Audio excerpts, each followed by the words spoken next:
Mystérieuse, lointaine et difficilement accessible, la Chine était depuis 2 siècles soumise aux empereurs mandchous. Mais elle résistait encore à toutes les convoitises de l'Occident.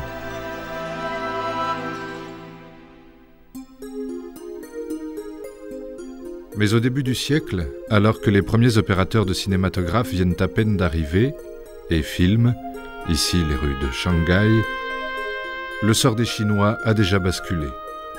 En 50 ans, ils sont passés de 300 à plus de 400 millions, dont plus de 80% à la campagne.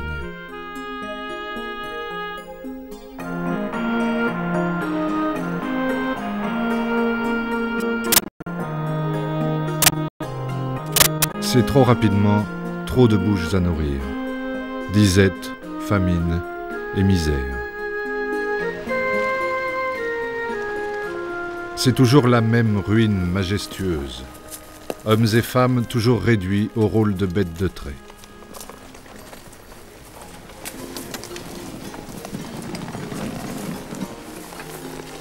La Chine intérieure, la Chine des grandes terres. La Chine jaune.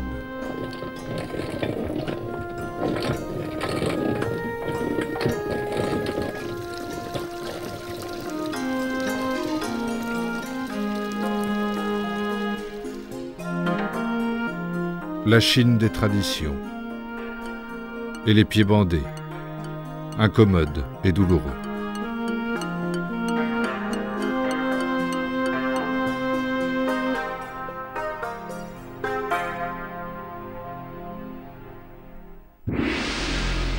Il y a aussi la Chine des notables, la Chine des mandarins et des lettrés, tous nommés et désignés au terme de concours contrôlés par l'empereur. Ce sont eux qui assurent dans les provinces le pouvoir local. Le pouvoir central, celui de l'empereur, est absolu mais discret. 20 000 fonctionnaires seulement pour le plus vaste empire du monde. À Pékin, dans la cité interdite, Siche, l'impératrice, règne déjà depuis 40 ans. Belle et impérieuse, hostile aux étrangers, attachée aux valeurs traditionnelles, et fermée aux réformes, aveugle aux grands problèmes économiques et sociaux. Surtout ne rien faire, ne pas agir. À sa mort, en 1908, c'est son petit-neveu, Puyi, qui deviendra fils du ciel, le dernier empereur, un enfant de 3 ans. Kang Youwei, le réformateur des 100 jours, plaide pour un nationalisme moderne, l'indépendance économique, une armée, une administration et un enseignement moderne, le développement des transports, des ports et de l'industrie. En vain, le clan des conservateurs au pouvoir maintient la Chine prisonnière de ce que Marx nomme les mâchoires du temps.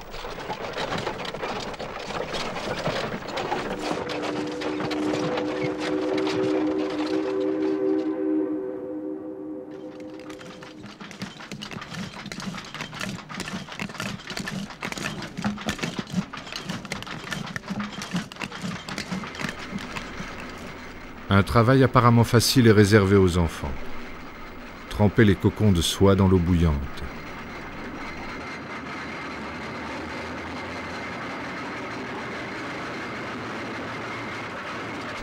Facile mais désagréable. Et brûlant.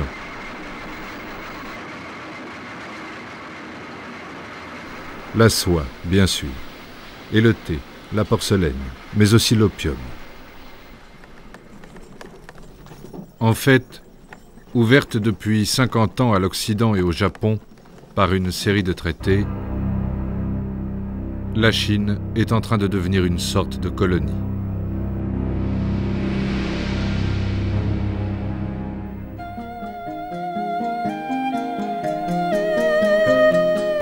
La Chine bleue, la Chine des grands ports, la Chine des marchands, ouverte aux échanges et sans complexe.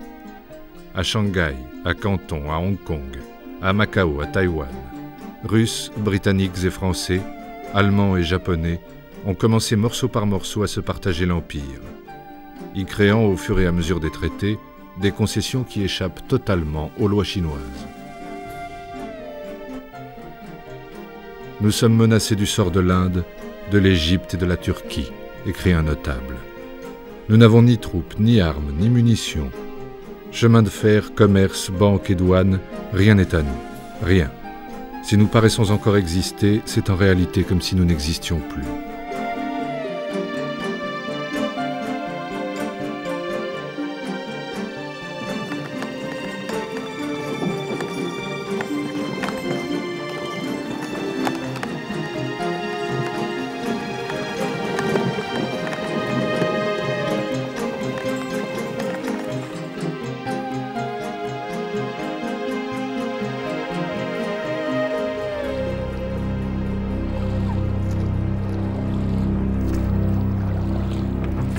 Chine bleue, Chine jaune, la Chine est divisée, traversée par de violentes révoltes nationalistes, contre un pouvoir qui vend aux étrangers la terre chinoise.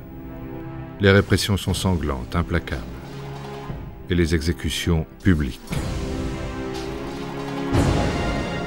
Pour l'exemple.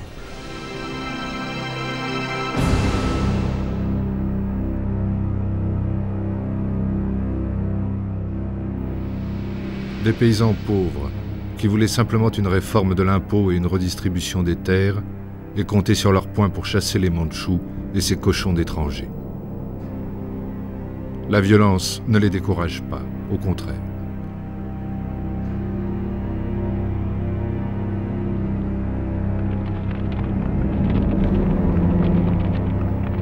En 1900, il a fallu une coalition internationale pour libérer le quartier des légations à Pékin après 55 jours de siège.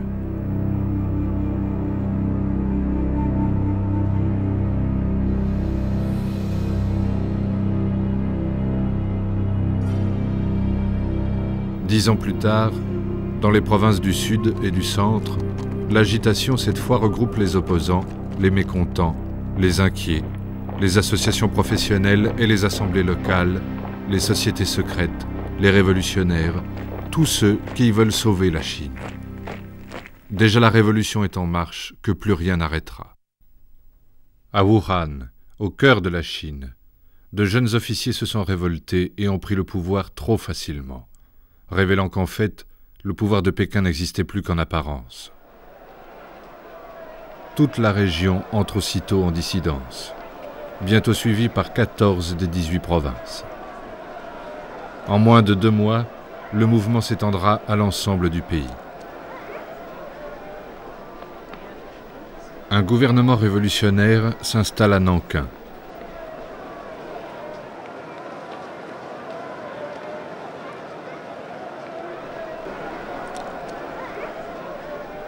On coupe les nattes, symbole du pouvoir mandchou.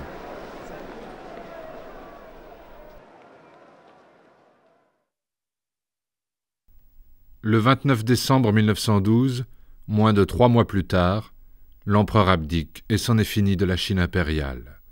Le docteur Sun Yat-sen devient président de la République.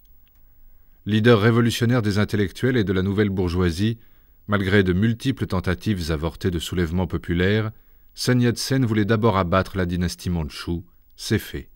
Il voulait aussi construire un État socialiste, il n'en aura pas le temps, écarté moins de 3 mois plus tard par le général Yuan Shikai. Chef de l'armée du Nord, qui l'a rendue puissante et moderne, Yuan Shikai fait de la révolution une affaire personnelle. Il dissout l'Assemblée et les partis, écrase les tentatives de révolte, cherche à se faire élire empereur, mais il meurt 3 ans plus tard, laissant la Chine divisée, livrée à l'anarchie et au chaos.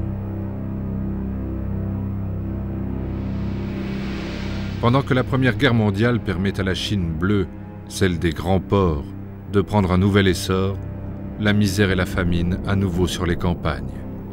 La Chine jaune.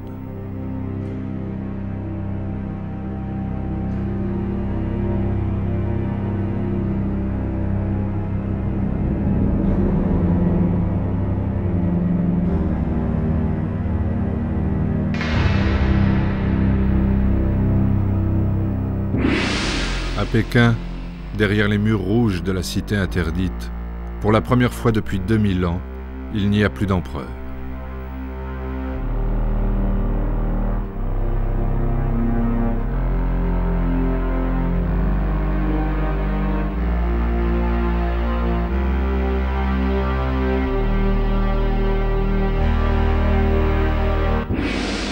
Abdiqué par le trop jeune Puyi, le pouvoir est maintenant entre les mains d'anciens officiers de Yuan Shikai, les seigneurs de la guerre.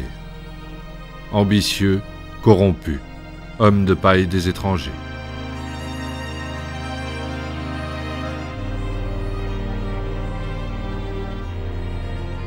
Feng, surnommé le général chrétien, obsédé par l'hygiène. Les mains, puis les pieds, avant l'exercice de sabre.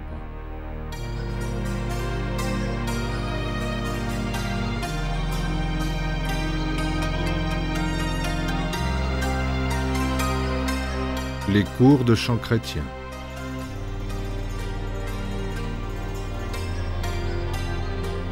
Et la récolte d'opium.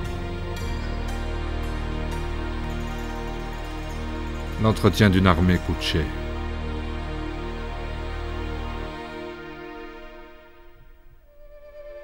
Sun Yat-sen, d'abord réfugié au Japon, puis installé à Canton, a créé un parti très vite devenu puissant, le Kuomintang, parti nationaliste du peuple. Nationalisme, démocratie et socialisme, c'est la Chine de Sun Yat-sen. Une toute petite partie du Sud. Tout le reste, derrière la façade d'un gouvernement fantoche installé à Pékin, a été divisé entre les seigneurs de la guerre. Cela va durer 10 ans.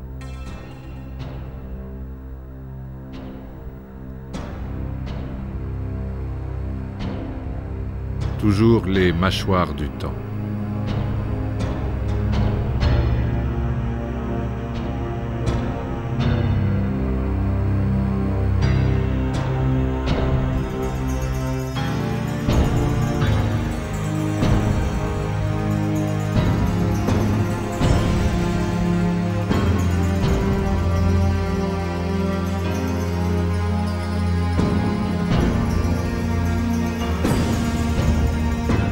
Pendant ce temps, en Europe, des millions de jeunes gens meurent dans les tranchées et l'Empire russe devient soviétique.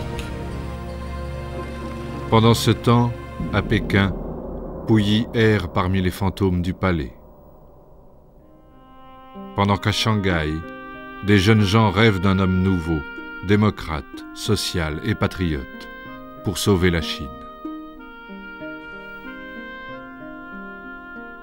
Parmi eux, Zhou Enlai, fils de mandarin, et Mao Tse-tung, fils de paysan, mi-étudiant, mi-bibliothécaire.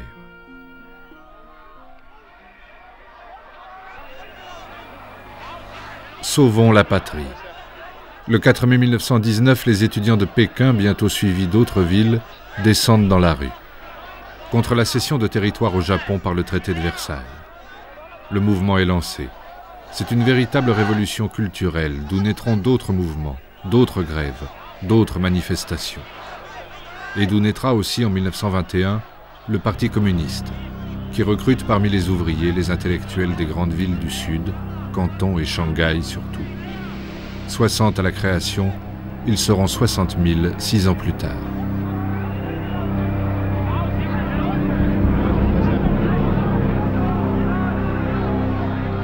Michel Markovitch Gruzenberg, alias Borodine, agent secret du Comintern en Chine.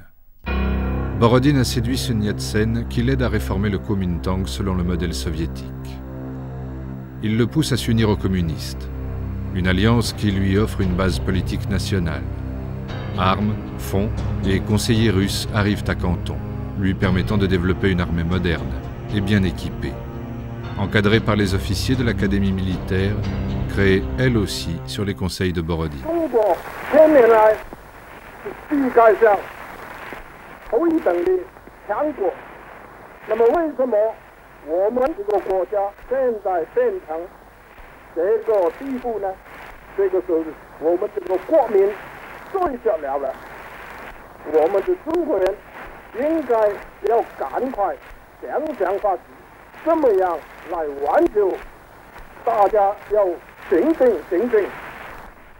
Le grand projet de Sun Yat-sen, ce qu'il prépare maintenant, c'est une expédition militaire au nord contre les seigneurs de la guerre pour refaire enfin l'unité de la Chine.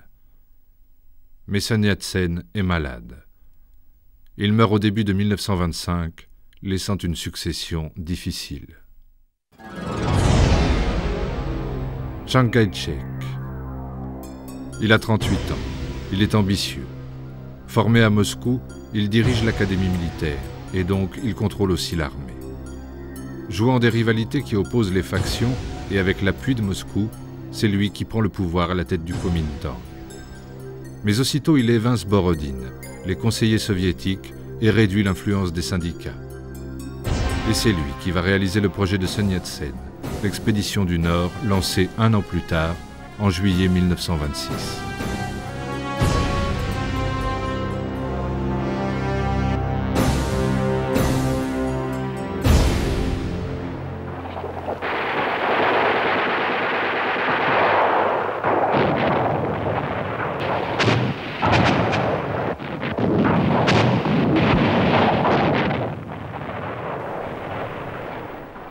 Facilité par le ralliement de nombreux militaires locaux, c'est d'abord une série rapide de victoires.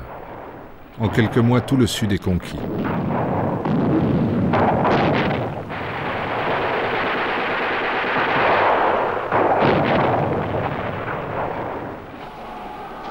Pressé par Borodine qui veut sa revanche, communistes et Kuomintang forment à Wuhan un gouvernement de coalition.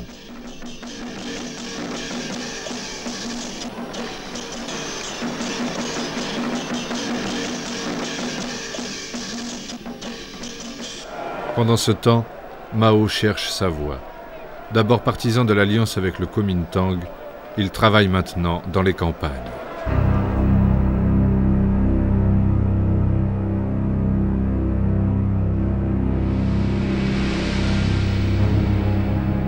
C'est là, dans les campagnes, que se jouera un jour le sort de la Révolution. C'est eux qui creuseront le tombeau de tous les impérialistes, seigneurs de guerre, fonctionnaires corrompus et despotes locaux. Car en fait, derrière les nationalistes victorieux, là où le pouvoir change, les paysans se soulèvent, prennent les armes et les terres, se groupent en masse en assemblées populaires, s'en prennent violemment aux propriétaires.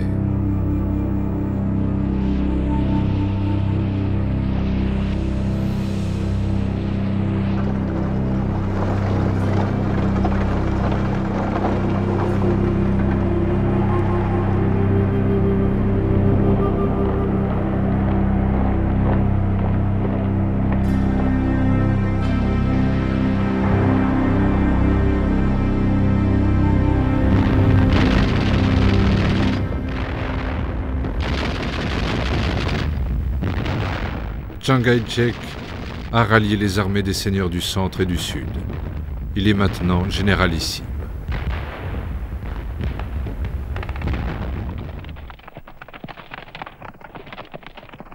Au printemps 1927, il arrive à Shanghai, laissant Pékin pour plus tard. Dans un an, exactement. Fort de ses victoires, Chiang a décidé maintenant de rompre avec les communistes. Et c'est à Shanghai qu'il va frapper.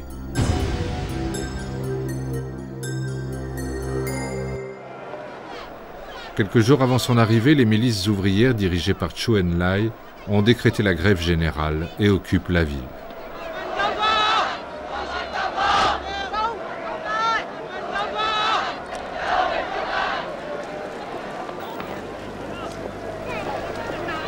Borodine, qui croit toujours à l'alliance, demande aux milices ouvrières d'enterrer les armes et d'éviter l'affrontement avec Chiang. Mais pendant que Mao s'interroge, qui sont nos amis, qui sont nos ennemis, Chiang laisse tomber le masque.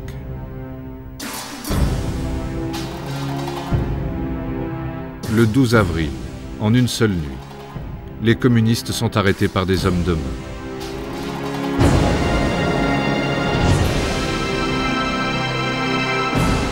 Condamnés par une justice d'occasion.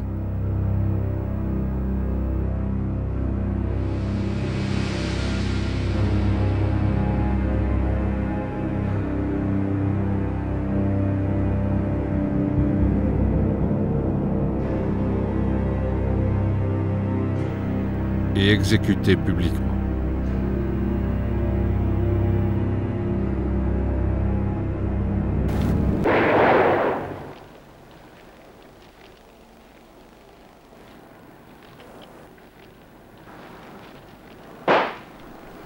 Les communistes, maintenant, connaissent leurs ennemis. Il y avait parmi eux beaucoup de jeunes dirigeants et compagnons. Chou En-lai lui-même parvient de justesse à y échapper.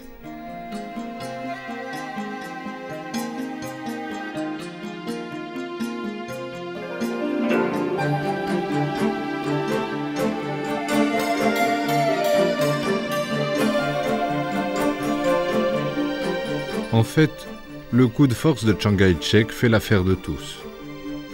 Marchands, industriels, notables, sociétés secrètes, sectes et trafiquants.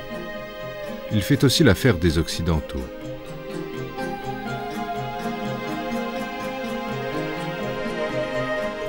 Certes, la révolution n'est pas un banquet entre des gens bien élevés. Mais les gens bien élevés n'aiment ni la violence ni la révolution.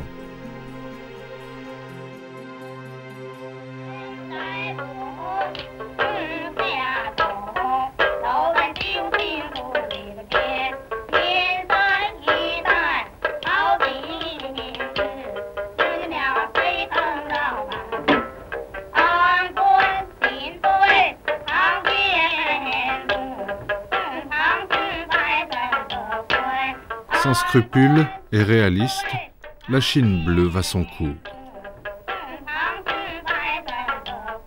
Et Chiang peut épouser la jeune et jolie Song Mei-ling, belle-sœur de Sun Yat-sen.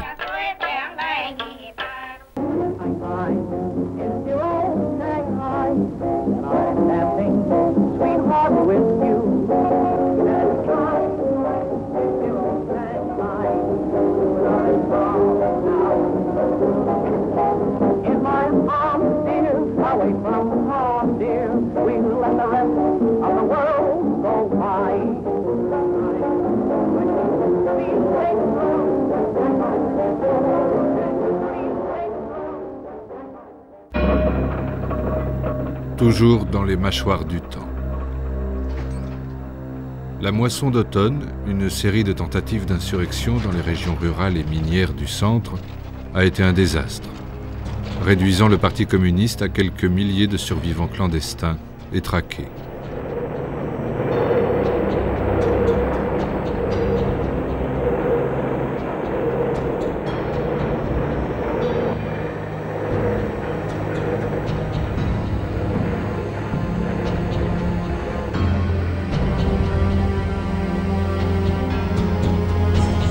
Ce qu'a été cette terrible année 1927, un romancier, André Malraux, le dira. La condition humaine.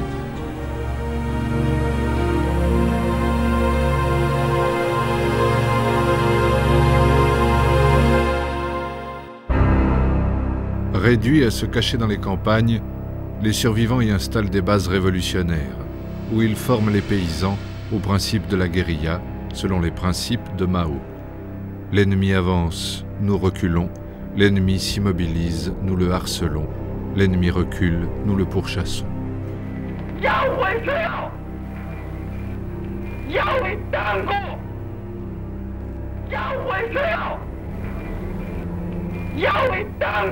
Installé à Nankin, généralissime et président de la République, Chiang Kai-shek veut en finir avec ses foyers révolutionnaires. Il lance une, puis deux, puis trois, finalement 5 campagnes, passant de 100 000 à 1 million de soldats, encerclant et isolant les bases pour les détruire une à une. Encerclés, affamés, terrorisés par l'adversaire comme par un tigre, les guérillas communistes ne peuvent résister. Au printemps 1934, les conditions de vie sont devenues dramatiques. Il faut fuir, abandonner les bases, s'échapper, par petits groupes, dans la boue, dans la neige, souvent de nuit. Traversant fleuves et montagnes, embuscades et batailles rangées, c'est la longue marche, 1 an et 10 000 kilomètres. Partis 100 000, ils ne sont que 30 000 rescapés.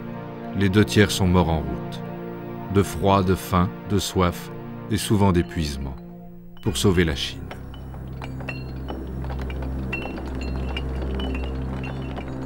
Yan'an, au nord, sera leur capitale.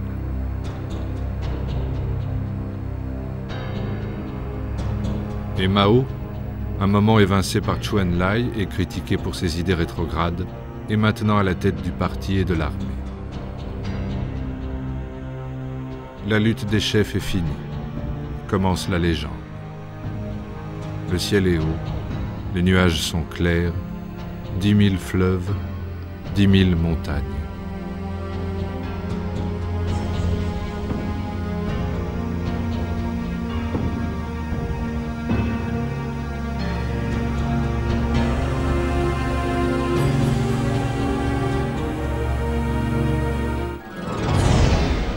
Fin 1936, Chiang Kai-shek doit cesser de poursuivre les communistes. Il est contraint par des officiers rebelles de faire l'union nationale contre un danger plus grave. Les Japonais.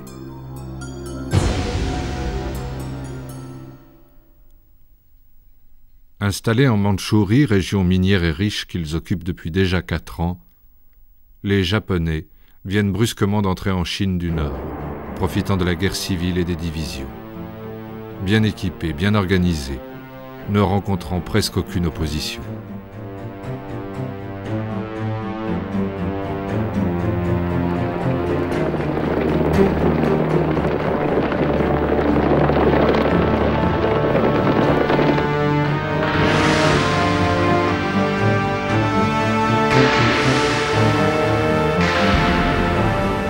Dans cette partie du monde, la Deuxième Guerre mondiale vient de commencer.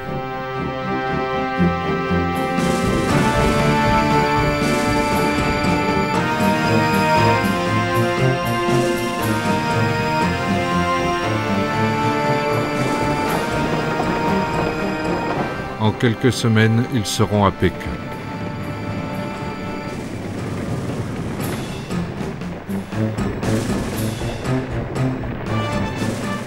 Et, symbole insupportable pour tous les Chinois, le drapeau japonais flotte sur la cité interdite.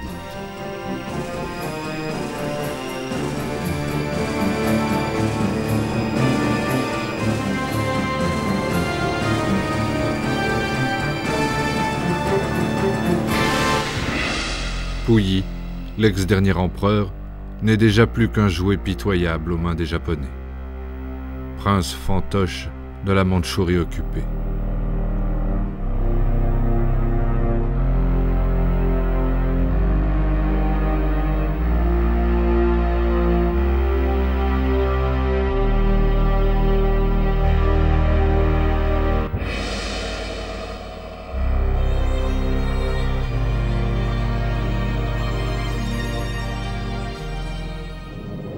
Après le Nord, c'est maintenant les grandes métropoles économiques du Sud que les Japonais attaquent. D'abord Shanghai, au mois d'août 1937.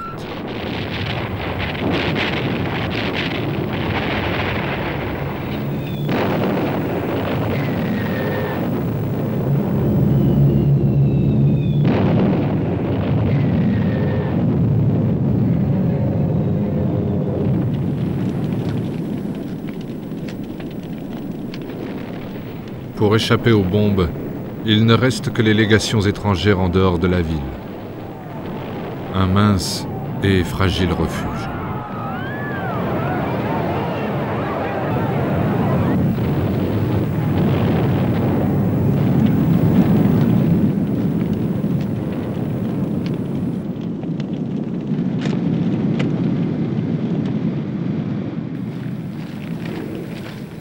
Hello, everybody. This is Floyd Gibbons speaking. This was the last stand, the last barricade of the Chinese forces of the 19th Route Army that opposed the advance of the Japanese Marines through these ruins. Hardly a month ago, families lived in these places, fathers, mothers, and children. This was all that they had in the world.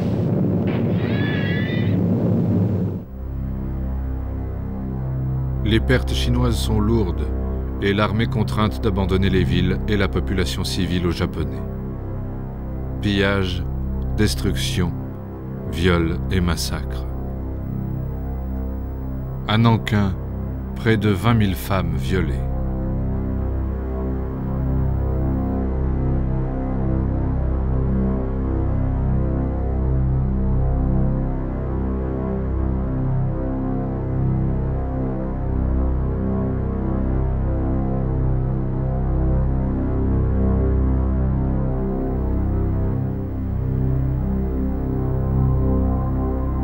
des milliers de civils massacrés.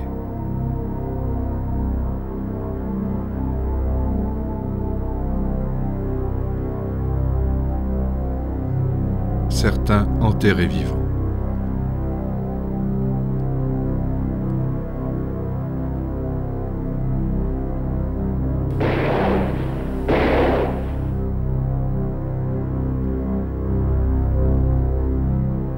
Plus de 200 000 morts.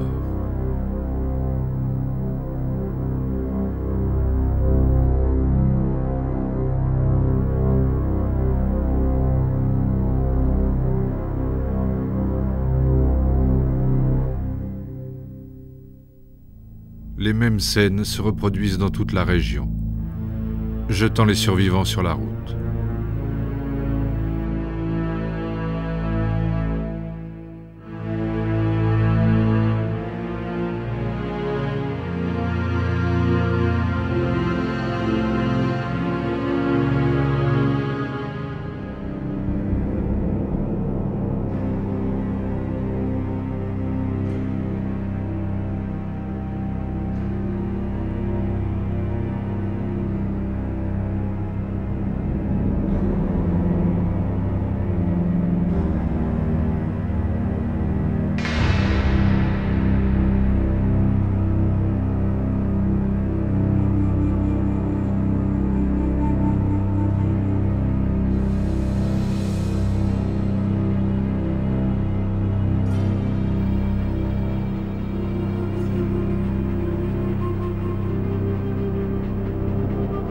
Des images qu'on reverra maintenant souvent.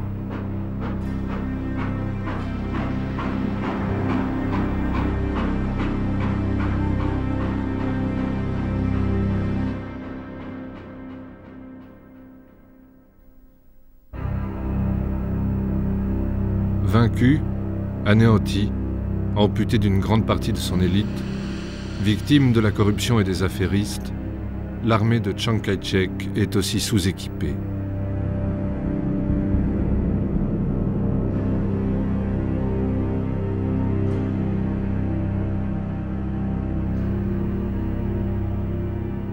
Mais l'Occident, tout au discours menaçant d'Hitler, n'entend pas l'appel au secours et trop lointain de Madame Chiang. To you, who are enjoying the serenity and security of your own homes, I wish to bring a message from the women of war-ridden China.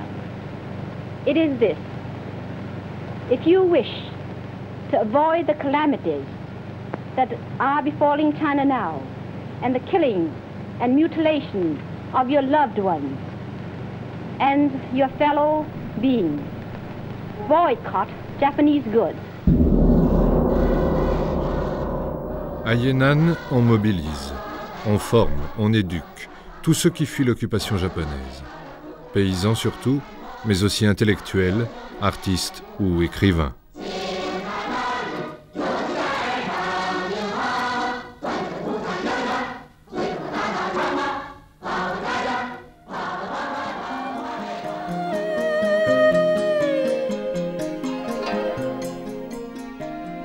Mao tire les leçons des problèmes stratégiques de la guerre révolutionnaire. Met au point sa méthode et sa pensée, trace la ligne juste. Réforme agraire et mobilisation, éducation permanente, pratique, critique et autocritique, surveillance collective et style de travail. L'homme nouveau doit naître ici.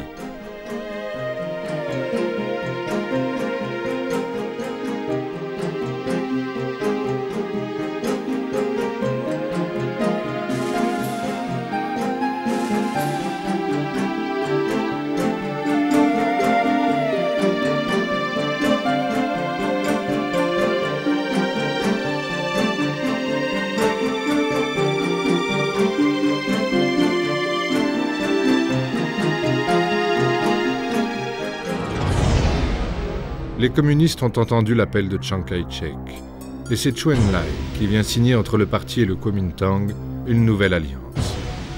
Les armées communistes sont en principe intégrées aux forces nationalistes, mais en fait, chacun garde ses territoires et son organisation.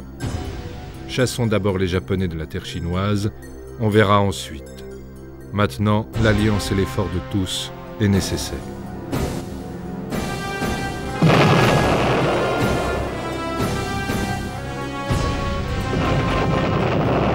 La guerre va changer. Sabotage, destruction des ponts, des routes, des voies ferrées. Autour des Japonais, maîtres des grandes villes et des centres industriels, c'est la terre brûlée.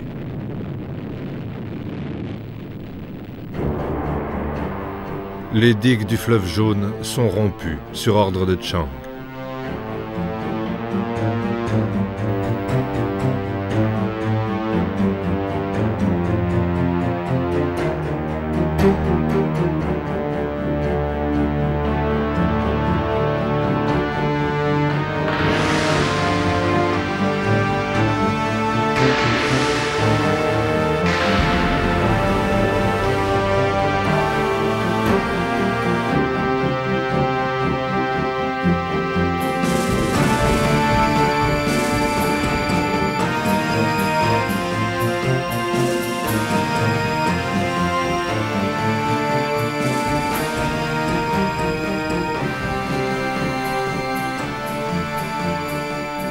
Pékin, Shanghai, Canton et Nankin occupés, Chiang Kai-shek a transporté le gouvernement à Chongqing. Les réfugiés affluent, multipliant la population de la ville par 5 en 6 mois.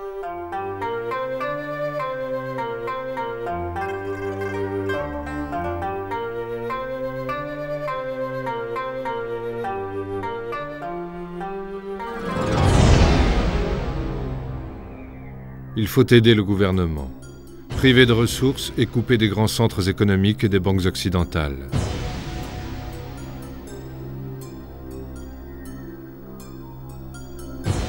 L'effort de tous est nécessaire.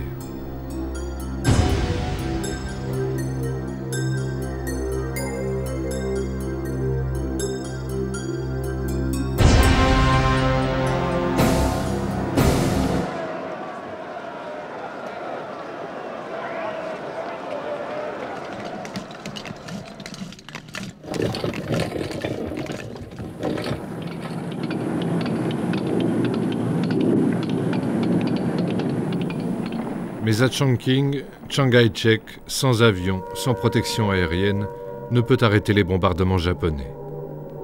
250 en 2 ans.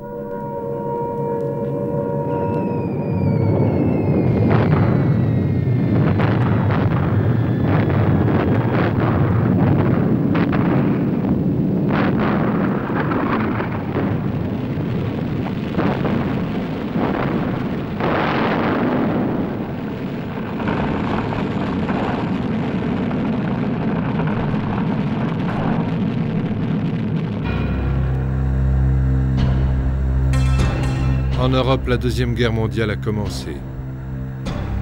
Et c'est devant le Sénat américain que Madame Chiang, à nouveau, demande du secours.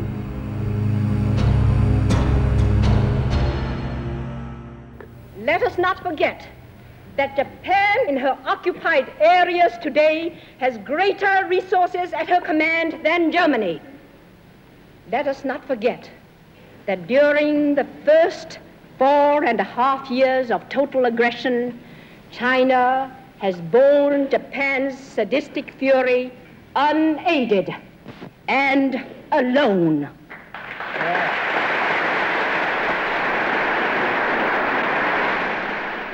C'est le général Stilwell, que l'on envoie depuis la Birmanie, chargé de mettre sur pied des groupes de commandos.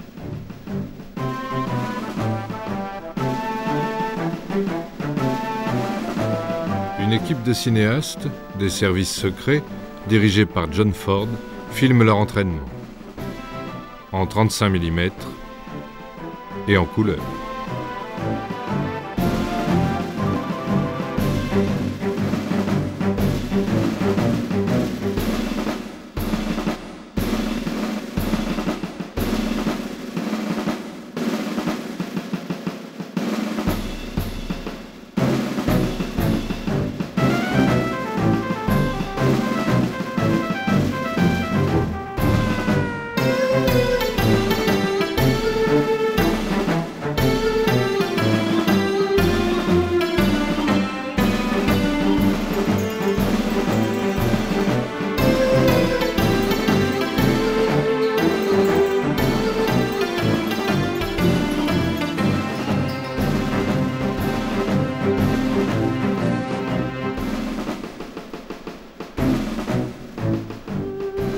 Il y a même l'entraînement aux pigeons voyageurs.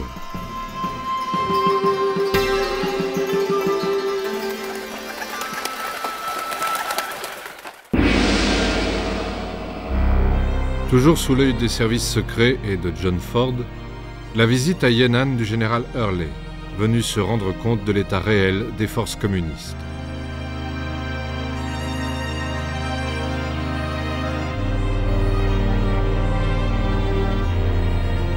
Encadrant le général, Chu De, le créateur et le chef mythique de l'armée rouge, et Mao. Mao un peu raide, gêné, pour la photo souvenir.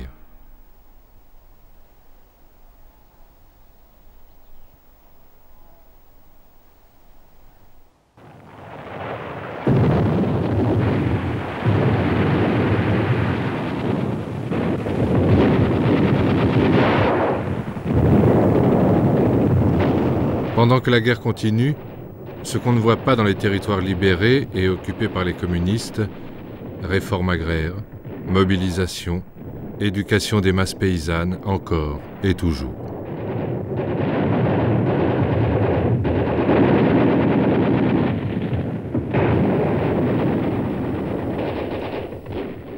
Dans un an, la guerre sera finie. Les Japonais seront vaincus.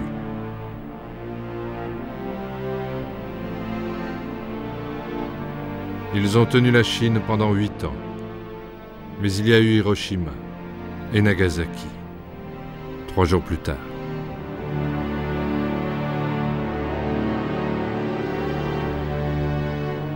La guerre est finie.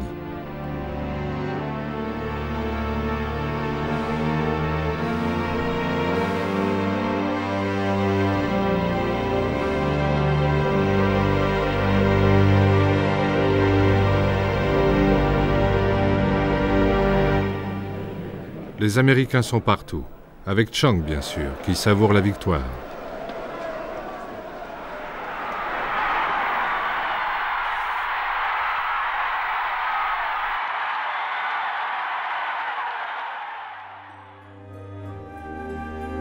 Avec Mao aussi, venu négocier avec Chiang la convocation d'une conférence d'union nationale.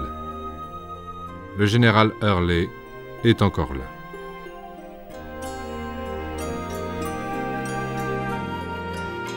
Et c'est sous l'œil bienveillant du général Marshall que communistes et nationalistes signent un accord prévoyant une démocratisation du régime politique et le redéploiement des forces militaires.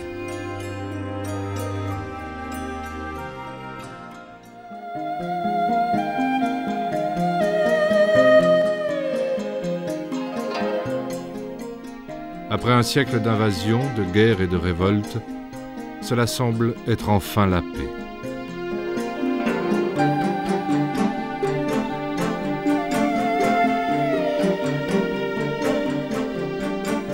La Chine bleue est libre et les affaires reprennent.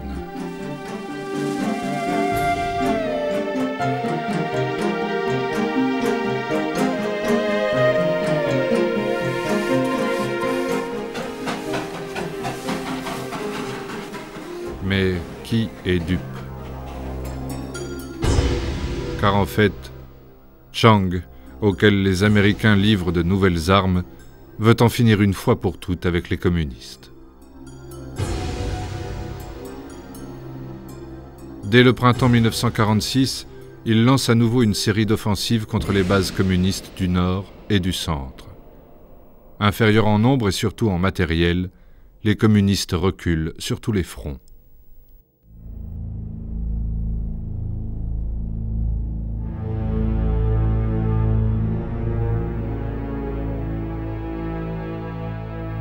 Début 1947, ils doivent abandonner leur capitale, Yan'an. À pied, Mao en tête, comme pendant la longue marche 10 ans plus tôt.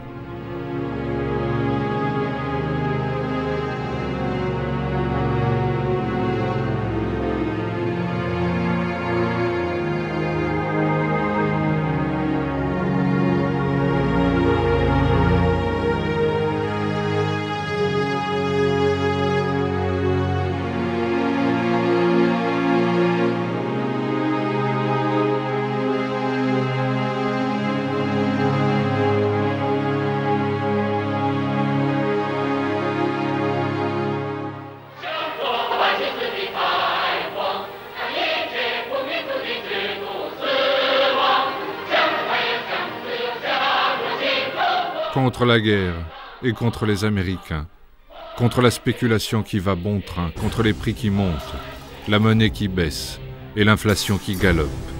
La fièvre a saisi les grandes villes côtières.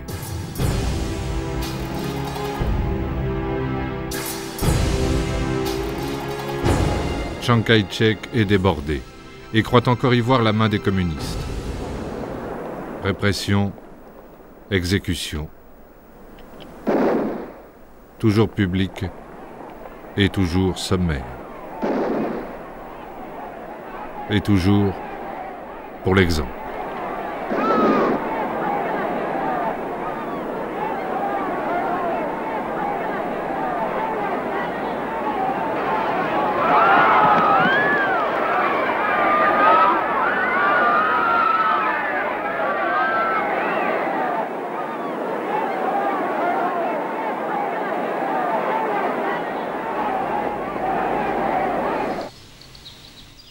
Comme un poisson dans l'eau, Mao a repris la ligne juste.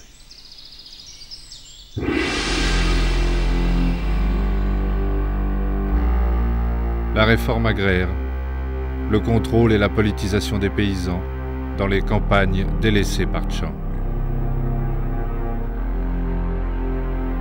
Éducation et mobilisation des paysans. L'armée populaire gagne sans cesse de nouvelles recrues, alors que les soldats nationalistes, maltraités, mal nourris, désertent de plus en plus nombreux pour rejoindre les rangs communistes qui les accueillent, les forment et les éduquent.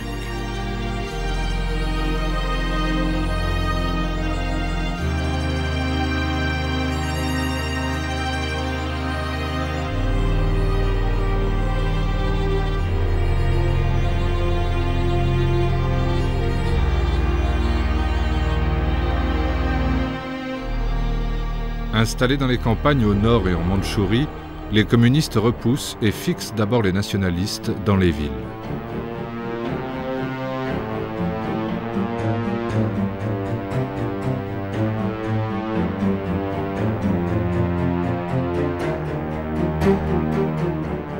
À l'automne 1948, déjà vainqueurs en Mandchourie et dans les provinces du centre, Mao et Liu Shaoqi se sentent assez forts pour lancer une grande offensive sur tous les fronts à la fois.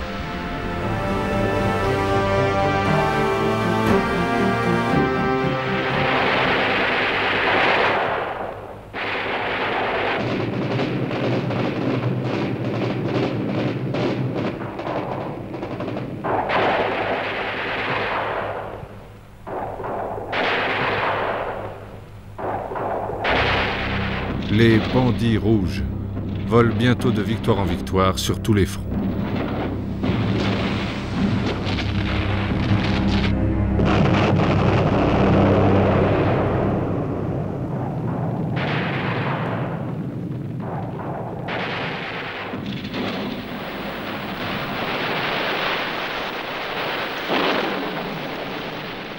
Peu importe les morts.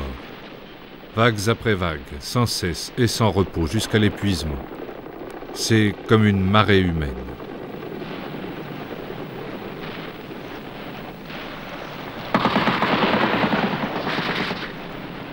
Les villes sont prises d'assaut.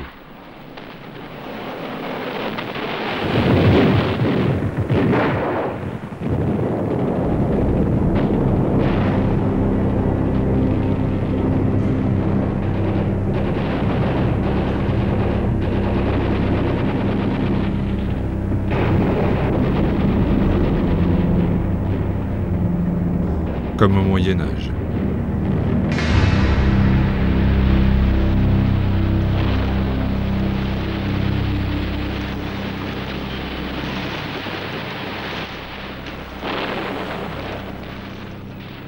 Après avoir reconquis Yan'an, puis le nord, ils avancent vers la Chine bleue, Shanghai et jusqu'au détroit de Formose.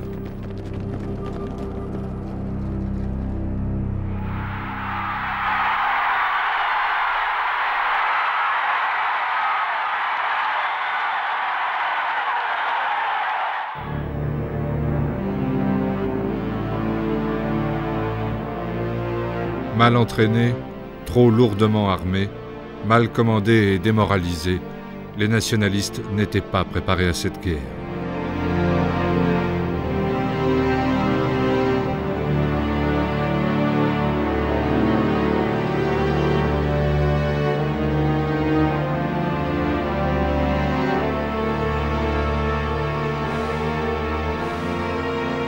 Les étrangers, cette fois, ont compris. Adieu la Chine.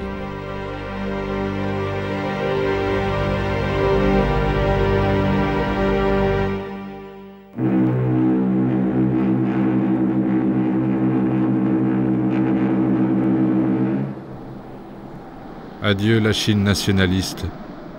Adieu Chiang Kai-shek.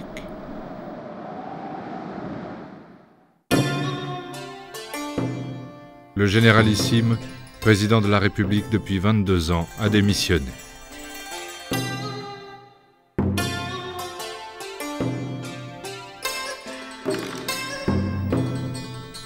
Avec Chiang, 1,5 million de Chinois quittent pour toujours la terre et la tombe des ancêtres.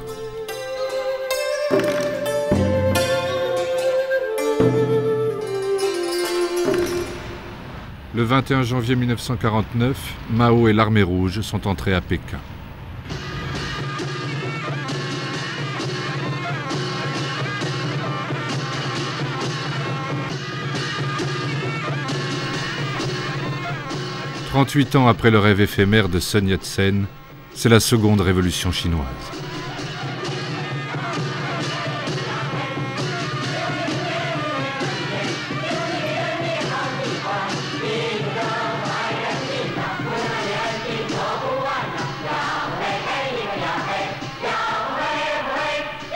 Chu Te, Liu Shaoqi, Zhou Enlai.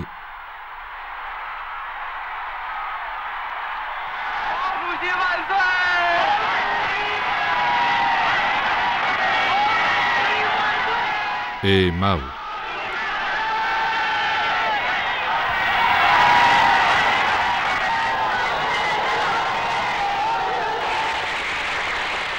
Place Tiananmen, le 1er octobre 1949.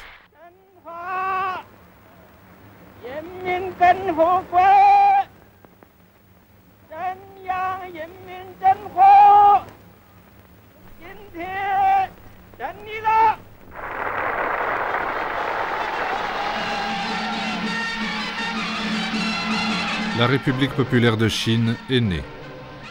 Reconnue le lendemain par Moscou, 3 mois plus tard par la Grande-Bretagne, seul des pays occidentaux.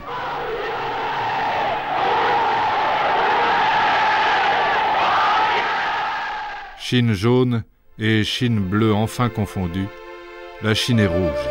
Ne reste que Hong Kong, cédé pour 29 ans à la Grande-Bretagne, et l'île de Taïwan, dernier refuge de Chiang Kai-shek. La guerre froide a commencé, et Chiang, soutenu par les Américains, prépare sa revanche.